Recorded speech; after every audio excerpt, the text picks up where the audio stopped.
What we're addressing is the violence to women and children. I mean, that should not. You see, because we come from a matriarchal society, and where the ladies, they take leadership roles. In the house, that's their domain. And outside the house, that was the chief. But yeah, we're here to talk about the Moosehide campaign and how we can alleviate the problem.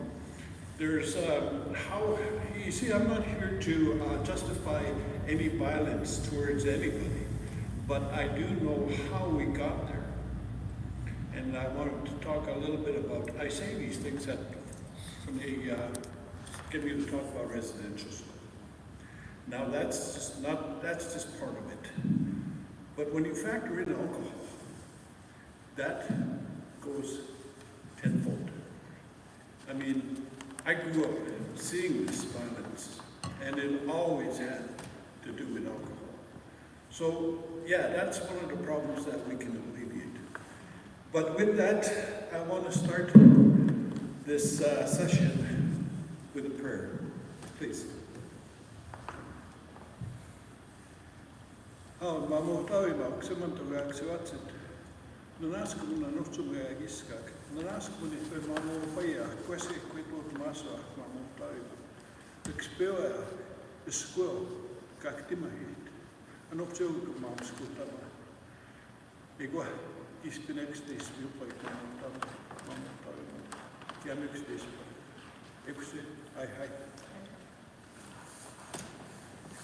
Now I'm going to turn the microphone over to our next speaker, Teresa.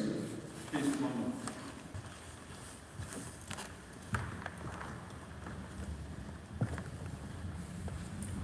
Good day, so today we're bringing everyone together to talk about the Moosehide campaign. And the Moosehide campaign was an initiative led by a family, Paul and his daughter, in 2011. They had gone on a moose hunt, and we're traveling along by the Trail of Tears, which is a highway in BC where a lot of Indigenous women have been murdered and are missing. And so they did this initiative as a way to give back and for a man's role to show that it wasn't just one population that needed to deal with this crisis, this epidemic, but to uplift the men, take the role of men, empower them to take those roles back to end gender violence. And so today, places across Canada are taking part in this event, spending time with individuals and giving voice to ending violence and how we can work together.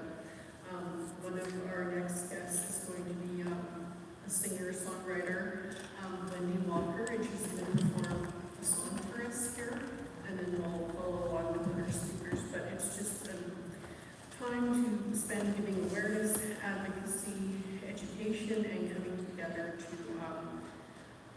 work together in ways to end gender violence.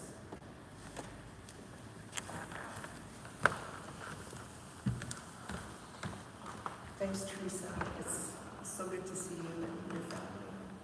I'm going to do two pieces. The first one I'm going to do is a song I wrote called She's a Warrior, just talking about the strength and the beauty of our women. And then the second piece is about all of us and about being that light and letting that light shine.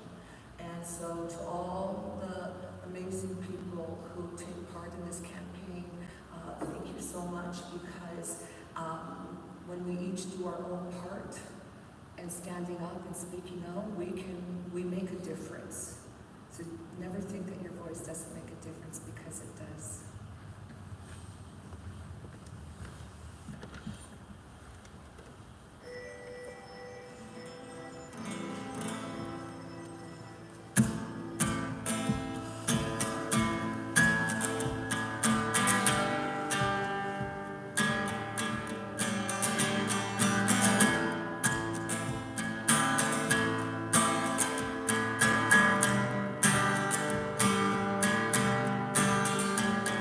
The giver of life, the one comfort in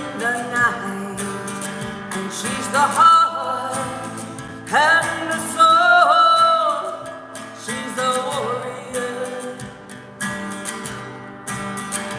She's got dreams in her life, ancient keeper of the light, and she's connected to the land, 'cause she's a warrior. She's a warrior, and she knows where the arrow goes, and as long as the river flows, she will never raise her bow, 'cause she's a warrior. And she's the passion and the pride. She will never be denied. She's soaring where the eagles fly. Oh, she's a warrior. She's desire and a dream. 'Cause she's the visionary queen, and she's the spirit and the spark. Oh, she's a warrior, and she's leather, she's trimmed in lace, with all her healing, all her grace. She shares her wisdom and keeps the faith. She's a warrior, and she knows where the arrow goes, and as long as that river flows, she will never raise her bow, 'cause she's a warrior, and she's the passion and the pride. She will never be denied. She's soaring where the eagles fly. Oh, she knows where the arrow goes, and as long as that river flows, she will never raise her bow, 'cause she's a warrior. And she's the passion and the pride. She will never be denied. She's soaring where the eagles fly. She's a warrior. She's a warrior.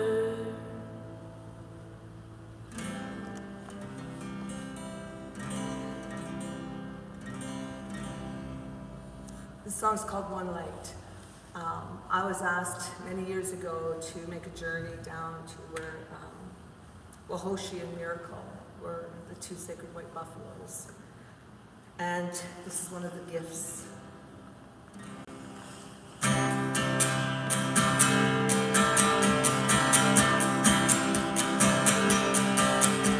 We're one light, we're shining through, and we're reaching up to touch the stars in the sky. You know, together, you and I, oh, we'll fly. With that one light, we as the one we can focus on whatever comes along. You know, together, hey, we're strong, we make one light. Oh, we're one light. Yeah, we're one light. Hey,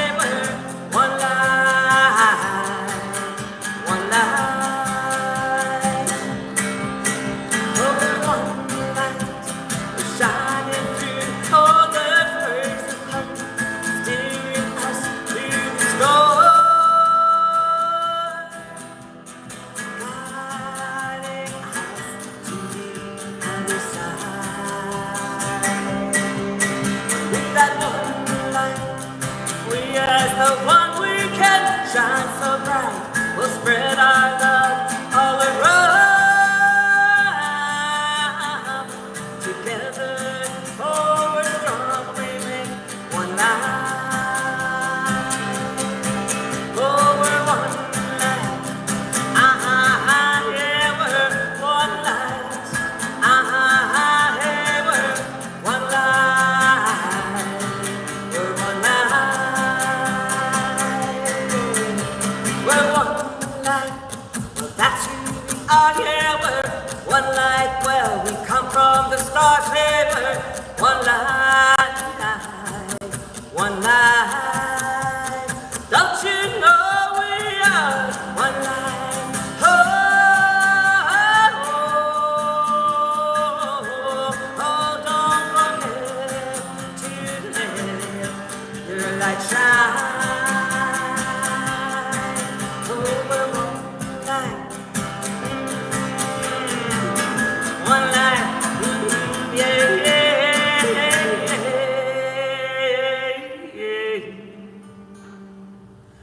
And together, oh, we shine so bright.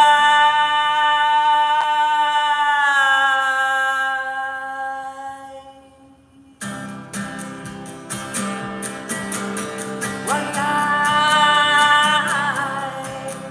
one life. Don't forget your light.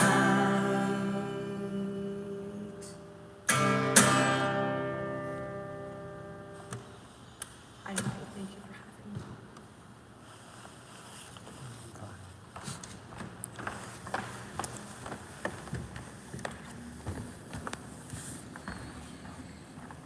Thank you, Wendy, for singing those beautiful songs. You always bring such energy when you're sharing with us. And, we particularly find out to make it here and to be a part of this event. The Moosehide campaign has its roots in grassroots teachings, historical ways of being, and so some of the things that people do, or as we came about through ceremony or taking part in traditional and cultural practices that then extended and spread across Canada into class team, cultural events going on. So many places across Canada are doing different initiatives, different feast or eat out on the land. But the focus of it was to look at ways to end gender violence to women and girls. And the Moosehide campaign is actually from the Moose, or there was the family, Paul and his family did a hunt and they harvested a moose. And the hide is symbolic of being a protector, being a provider, and that advocate for your people. And so when you have that Moosehide pin, or when you wear that Moosehide pin, you're showing that you're in advocacy, you're in allyship with the campaign, and how it isn't just one person's role to take on or one group of people in Canada to do, but it's for everybody to have a way in being a part of this. And so within that, there's the campaign, which it basically is encouraging men and boys to take up an active role and to be a bigger part in that, in supporting initiatives to end violence, to create awareness, advocacy, education about it, and to work with Indigenous communities, other organizations, ones within mainstream society, and ways that we need to change this perspective of how women and matriarchs, life givers, are seen in our world, because we know there was a collision of the Western world and the Indigenous world. And so, truth and reconciliation about that, talking about ways to manifest dialogue and collaboration. And so today we have different groups here, different organizations here, helping support this event. And so I'm going to call up Trevor from CJS to say a few words and talk about the work that they do, and also to thank you for being a part of this, Trevor. It's a number of years now that he has focus and the purpose of that charter.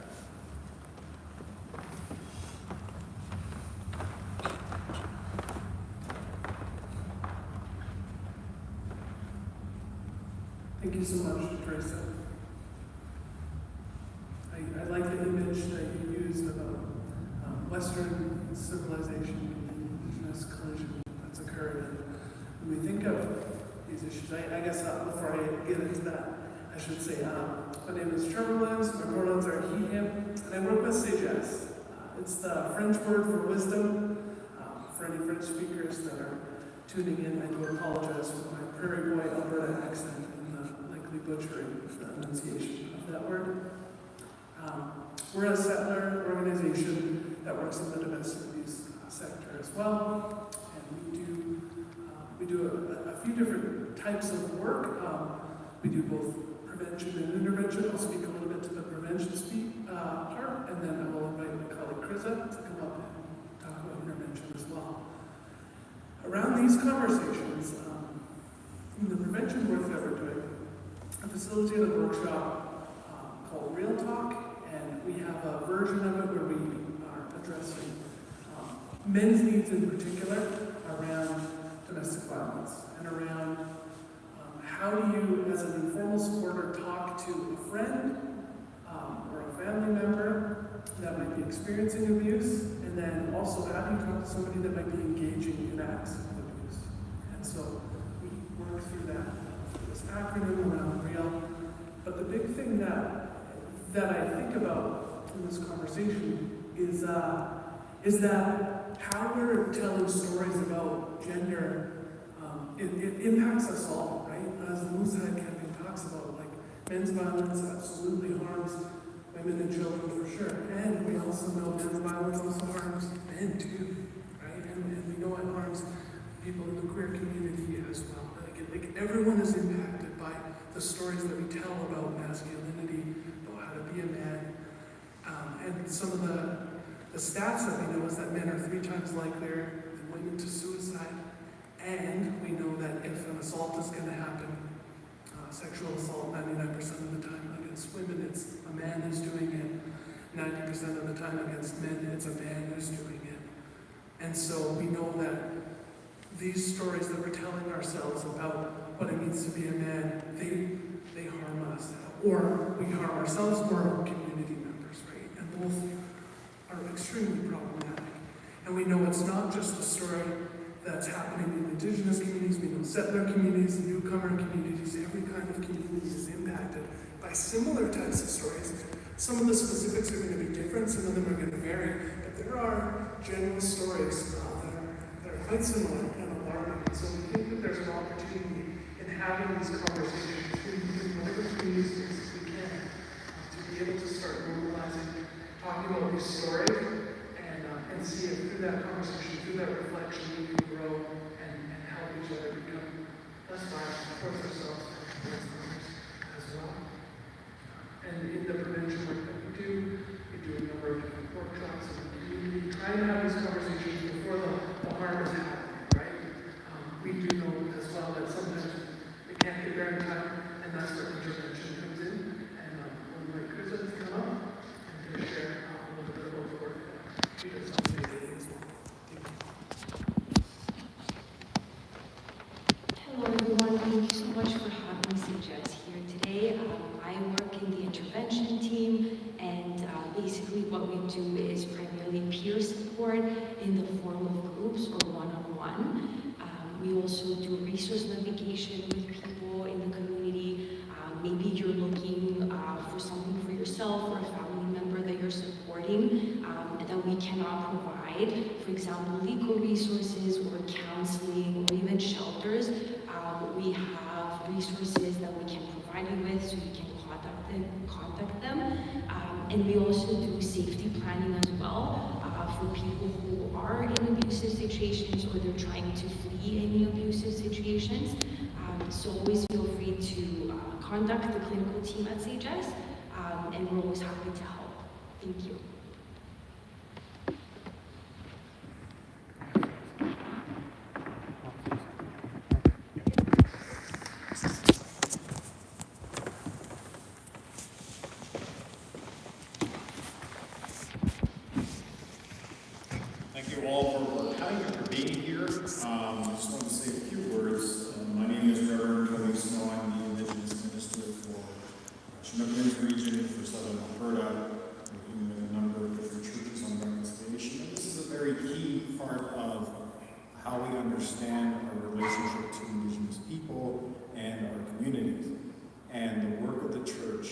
has often been a catalyst for these type of imbalances in our community.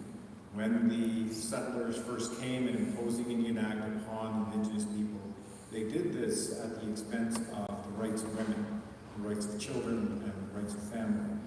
And to lift up the men in our communities, this created an imbalance in our relationships and led to the work that we do today to repair some of these relationships in terms of the power imbalance, in terms of the identification of various types of activity on our communities that are out of control. So we have issues around mental health, addiction, and many other issues. We have issues around gender violence, sexual violence, other forms of violence that are happening in our communities. We have a lot of work to retain a sense of identity and being, which has been something that we've been doing since the 1970s, so for about 50, 60 years, trying to work toward repairing our communities. So as we look at some of that foundational work of restoring culture, restoring identity, restoring some of the ways that we are being repaired through the teachings of our elders, the ceremonies and other ways that we have become more and more aligned with our traditional beliefs. There's an opportunity to reinforce some of our traditional ways of seeing the world and living those out in the way that we perform and inform ourselves about community repair and how we can move forward in a more balanced and nurturing way that will help, because we used to have systems where the men would be learning, they would be sharing, and they would be tasked with different ideas and functions so that they could learn their place within the world and learn to respect the world around them, respect the words of their mothers, of their sisters, of their family, and how that helps the family to keep a balance, to understand that there's a survival mechanism, there's a long-term vision around the family that is keyed in by the presence of women in their lives in a way that they help to balance the different energies of the family and of the community. So as we learn that, as we reinstill that, there's an opportunity to fix many of the problems that we see today. But it is only through this concerted effort and a serious understanding that there is much wisdom to be found in our teachings, and that those teachings are an important part of how we will be able to form long-term repair for our communities and give us back the identity and the function of our community to live in a healthy and nurturing way. That takes time, that takes energy, that takes a lot of investment in love and hope and in trying to work toward a better vision. We have too many children, too many young people who are losing their lives in our community, and we need to step up, and by repairing our family structure, the thing that was taken away from the rights of women were taken away. Those are the fundamental foundations that will help us to make a better world. So we do this work on an ongoing basis. We reach out to the community, and we try to make repair where possible. We try to live in a way that is hopefully encouraging others to take this path, to give us another vision of the future that's going to be the way that we can live moving forward. So I just wanted to say that and to thank each and every one of the groups that are across the nation celebrating this day, because this is a watershed moment for communities where the men need to step up and they need to be part of this conversation. They have to address some of their own erroneous thinking, some of their privilege that comes from colonialism, and work to deliver a better balance for all, because many lives depend on it, many future generations depend on it. That's, we want to close off with a closing prayer and then invite Alphonse back up to say some closing words and to offer us a prayer.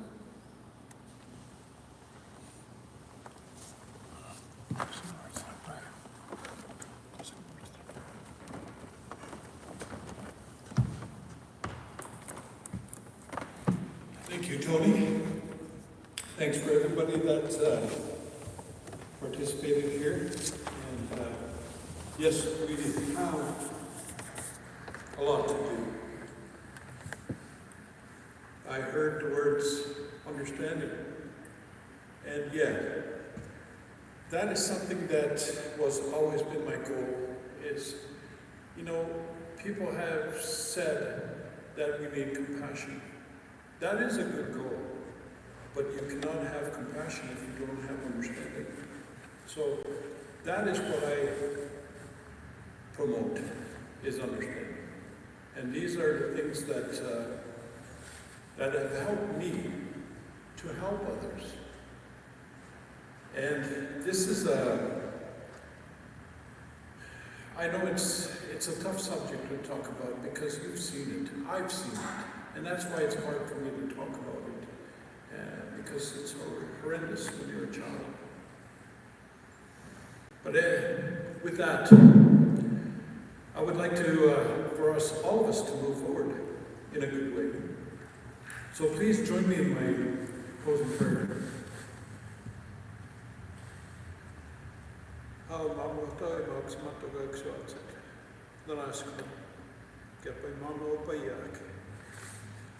Questo me quei tutto mark, questo è mio mark, o ma gispike, squirrel, e si ktimait, works the gispike.